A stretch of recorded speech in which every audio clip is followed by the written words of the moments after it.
Marvel Rivals launched in December with a total of 33 characters, and since then has announced the Fantastic Four and even released Invisible Woman and Mr. Fantastic already. Even nearing 40 characters, people still have been wanting to see who is next, just to see if their favorite is coming to the game anytime soon. A bunch of characters have been found to be coming, and this video will be about those upcoming characters that we know about. So if you're trying to avoid any spoilers, please do not watch this video. Today's video, of course, will be going over the various upcoming characters we have heard about and who exactly they are and what they may be like when they come to the game. As always, if you enjoyed this video and would like to see more, please like and subscribe, and with that let's get started. The first character we will be discussing, and one that most people probably are aware of that is coming to the game, is Ultron. He is one of the biggest supervillains in Marvel Comics and is essentially a highly advanced artificial intelligence and wants to wipe out humanity to create world peace. In the comics, Ultron is originally created by Hank Pym, while in some later iterations would have him be created by Tony Stark.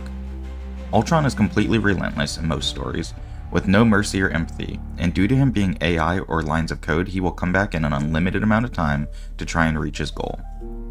In Marvel Rivals, I could see him using his army of drones and being able to fly around very similar to Iron Man.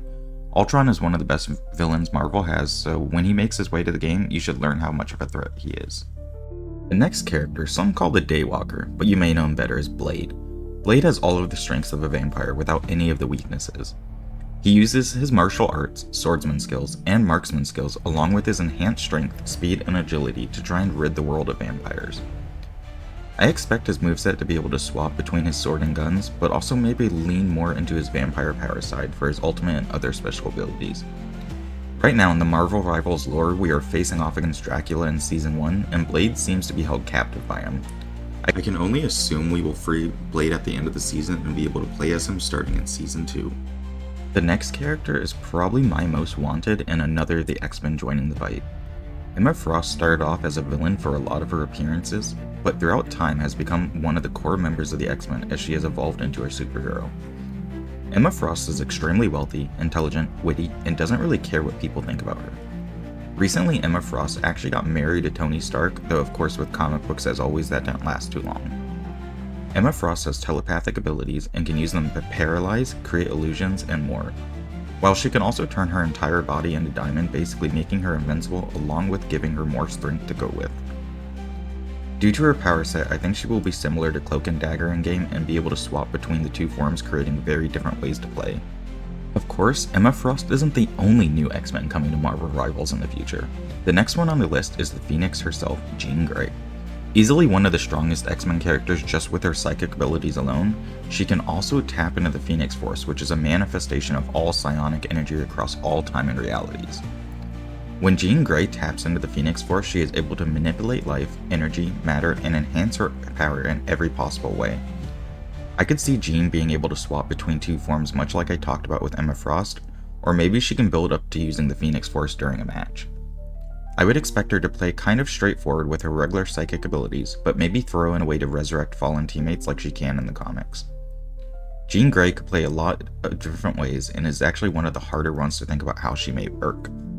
The next character is related to Jean by being a huge love interest and current husband, Scott Summers, or as you know him, Cyclops. Most people probably consider Cyclops the leader of the X-Men a lot of the time, but for those that don't know, Cyclops is able to emit beams of energy from his eyes, but can only control them with the special eyewear he wears. I think his abilities would be pretty straightforward. His basic would be the basic optic blast, but could probably be charged up for more damage, and his ult could be him taking off the eyewear and just vaporizing everything in front of him. Cyclops seems to be heavily requested and is very popular outside of the game, so adding him just makes a lot of sense, and I'm surprised he wasn't closer to launch. A lesser known X-Men related character coming to the game and is usually seen with the X-Force is Locus. There are actually two characters named Locus in Marvel, but I highly doubt they have Aaron Verne, whose ability is to create energy constructs kinda similar to Invisible Woman.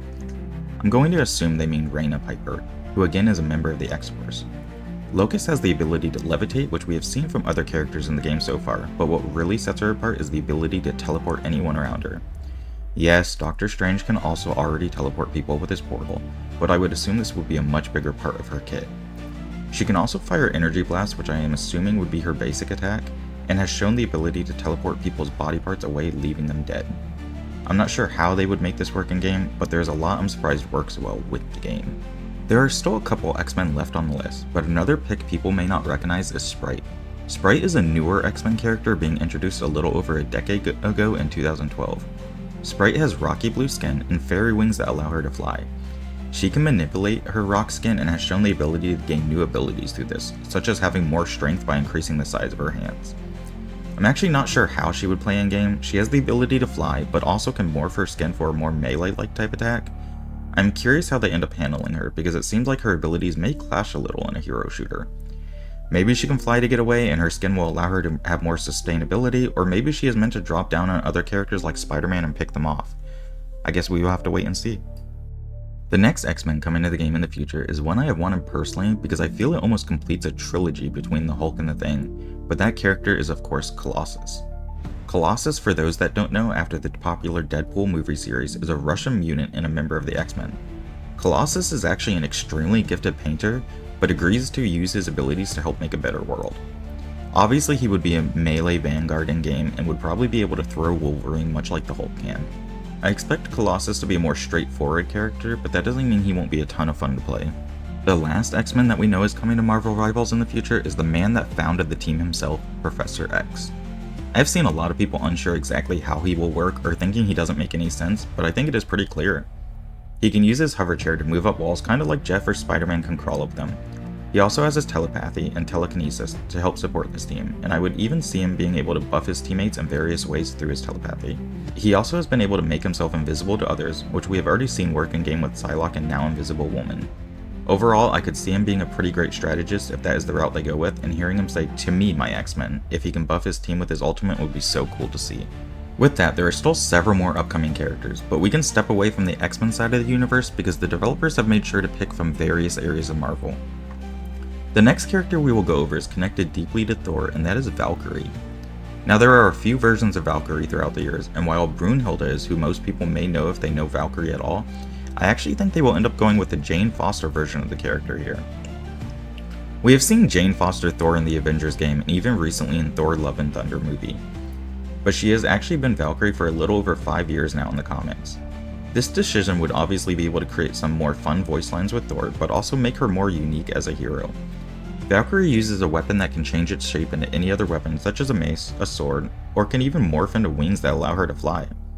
This can make Valkyrie very unique in the game if she has various stances based on different weapons, along with giving her faster speed and stamina. I think Jane Foster Valkyrie makes the most sense to see in the game, and that is who I am confident will be the version we end up seeing. Another character related to Thor is also coming to the game in the future, and that is Angela. Angela was actually a character that first appeared in Spawn, but after a legal battle was sold to Marvel Comics around 2013, and later revealed to be a long-lost sister to Thor. She has superhuman strength, agility, stamina, but also can fly and has a healing factor. Angela is also a master of hand-to-hand combat, so I can see her being a vanguard. I'm curious how she interacts with Thor and Loki in game, and do like that we are getting some lesser known picks or some that people may not instantly think about coming into the game. Stepping away from Thor and heading to the corner of the universe of our newly introduced heroes, the Fantastic Four, we have one of their villains who may surprise people, Paste Pot Pete, also known as the Trapster. Now you may be asking who, why, and I actually think he will be one of the more unique characters out of the game, and I am actually kind of looking forward to it. Paste Pot Pete is a former research chemist who created an extremely adhesive liquid, which he then used to make a paste gun and become a criminal. Now in game I could see him being able to obviously stick other heroes in place preventing them from running, but I could also see him being able to place traps similar to mines or even be able to block off paths sort of like Groot can do. He seems to be a duelist, so I am curious how they handle him because I think he would fit more in the strategist role if they got creative with it. The next character we will talk about is kind of off in his own little corner of the universe, but did recently get a show that lasted for 2 seasons, and that is Hitmonkey. Hitmonkey is pretty clear from the name, but he is a monkey that is also a hitman. He has enhanced agility and reflexes, but is also an extremely gifted marksman and martial artist. I think overall it is pretty clear that he will be a more straightforward duelist and uses dual pistols he is known for, but could maybe see him be given a passive that gives him a bonus if he eliminates a random target given to him on the enemy team. We have another character coming into the game known for his dual pistols, and that is the Hood. The Hood has dual pistols, which may seem kind of boring, but he can actually channel magic through them when he shoots, and is also able to teleport and even go invisible. The Hood is known for having a demon form, which will most likely be part of his ultimate ability. Overall, I think the Hood is an interesting choice and actually has quite a few abilities in the comics, so curious how he sets himself apart from other gun-based heroes. We have already seen a few upcoming villains, but we do have one last one we know about coming, and that is MODOK. MODOK is an acronym for Mental Organism Designed Only for Killing. He is usually known or recognized due to his giant overdeveloped head but smaller body, which he got from undergoing medical experiments while trying to increase his intelligence. He is able to focus his mental power into energy beams, which he calls brain beams, and is able to mentally control others. Due to his size and being unable to move, he uses a hover chair, but that hover chair also has weapons of its own, including missiles and lasers. I could see MODOK using his brain beams for his basics, his hover chair weapons for his special abilities, and for his ultimate, while it may seem broken, could maybe actually take control of another character for a few short seconds. Overall, MODOK is one of the most exciting characters coming for me because I am extremely curious how they handle him, as there is surprisingly a lot there to work with. We have just 2 characters left to talk about today, and both of them are pretty highly requested and very popular.